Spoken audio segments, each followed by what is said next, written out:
Hi, beautiful. We're reading in A Course in Miracles, the text, chapter 21, Reason and Perception, section 1, The Forgotten Song. And we will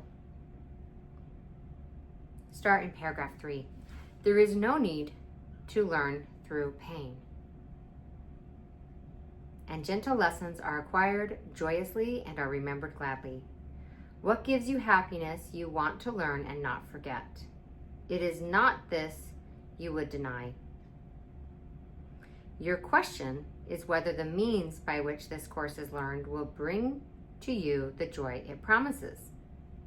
If you believed it would, the learning of it would be no problem. You are not a happy learner yet because you still remain uncertain that vision gives you more than judgment does. And you have learned that both you cannot have. The blind become accustomed to the world by their adjustments to it. They think they know their way about in it. They learned it not through joyous lessons, but through the stern necessity of limits they believed they could not overcome. And still believing this, they hold those lessons dear and cling to them because they cannot see. They do not understand the lessons keep them blind. This they do not believe. And so they keep the world they learn to see in their imagination, believing that their choice is that or nothing.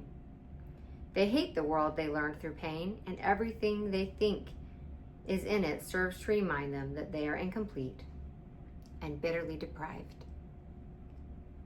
Thus they define their life and where they live, adjusting to it as they think they must, afraid to lose the little that they have. And so it is with all who see the body as all they have and all their brothers have. They try to reach each other and they fail and fail again. And they adjust to loneliness, believing that to keep the body is to save the little that they have. Listen and try to think if you remember what we will speak of now. Listen, perhaps you catch a hint of an ancient state not quite forgotten, dim perhaps, and yet not altogether unfamiliar.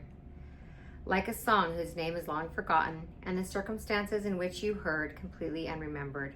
Not the whole song has stayed with you, but just a little wisp of melody, attached not to a person or a place or anything particular. But you remember from just this little part how lovely was the song, how wonderful the setting where you heard it, and how you loved those who were there and listened with you. So beautiful. I'll pause here and say, that sounds quite heavenly. The notes are nothing, yet you have kept them with you, not for themselves, but as a soft reminder of what would make you weep if you remembered how dear it was to you. You could remember, yet you are afraid, believing you would lose the world you learned since then. And yet you know that nothing in the world you learned is half so dear as this. Listen and see if you remember an ancient song you knew so long ago and held more dear than any melody you taught yourself to cherish since. Beyond the body, beyond the sun and stars, past everything you see and yet somehow familiar, is an arc of golden light that stretches as you look into a great and shining circle, and all the circle fills with light before your eyes. The edges of the circle disappear, and what is in it is no longer contained at all. The light expands and covers everything, extending to infinity, forever shining, and with no break or limit anywhere. Within it, everything is joined in perfect continuity.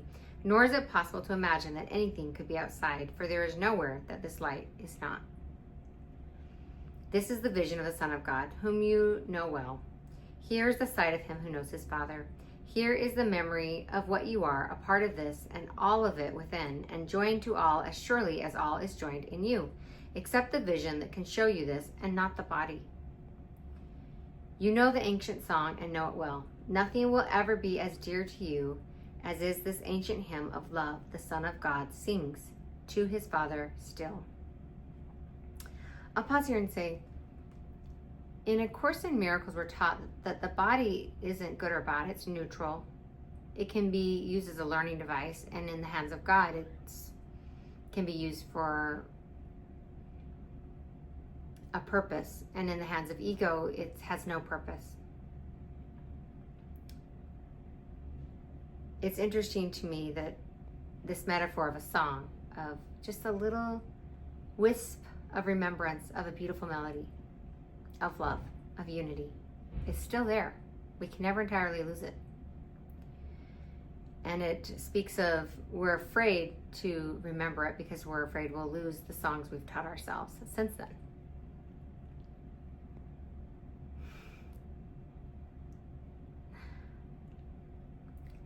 There's a verse in the Bible that says, "Seek ye first the kingdom of heaven, and all else shall be added on unto you."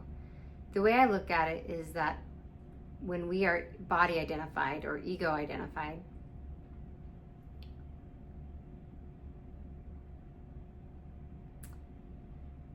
when the body is used as the ego's hiding place and given more meaning, and the Son of God believes that his identity is his body, even though it's not. The body's a temporary learning device, at best.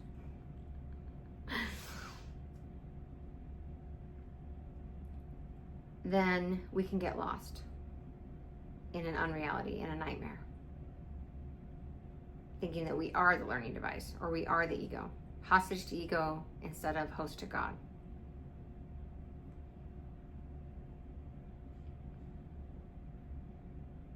And we're asked to accept the vision that can show you this and not the body. You know the ancient song and know it well.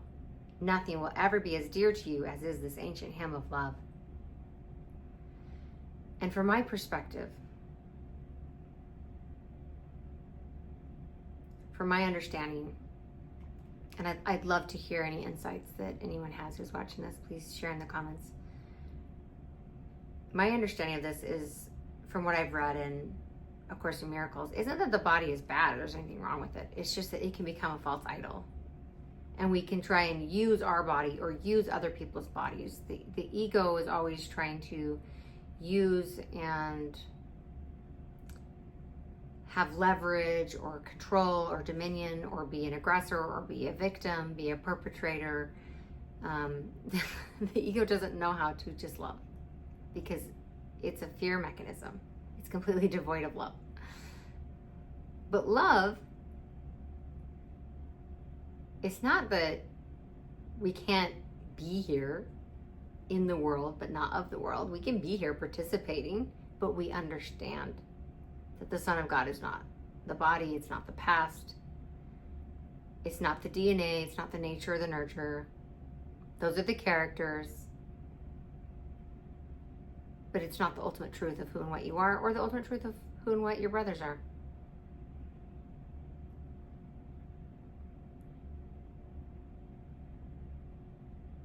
Nothing will ever be as dear to you as this ancient hymn of love. And we're invited to remember that. And when we receive that song, and we're able to look past the hallucination, we don't lose anything. We simply gain everything. And that can include this playground, this imaginary place. But it becomes a playground instead of a prison. It becomes heaven instead of hell. I think my favorite sentence that we've read today is that there is no need to learn through pain. There is no need to learn through pain. The ego will tell you that you can only learn through pain or that pain is inevitable. But we're being told here that there is no need to learn through pain. Gentle lessons are acquired joyously and are remembered gladly.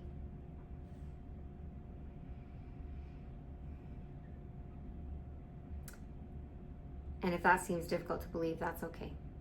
I love another teaching in A Course in Miracles that we only need to be willing to believe, willing to understand, willing to have vision instead of judgment. So I don't fully understand it either. I've learned a lot of my lessons through suffering and pain. But I love the teaching here that that's not necessary. I'm willing to understand. I'm willing to know the truth. And I know that the Holy Spirit will fill in any gaps for us. So I invite you to join me in being willing. That's all that's required. I love you. Thanks for being here. I'll see you soon.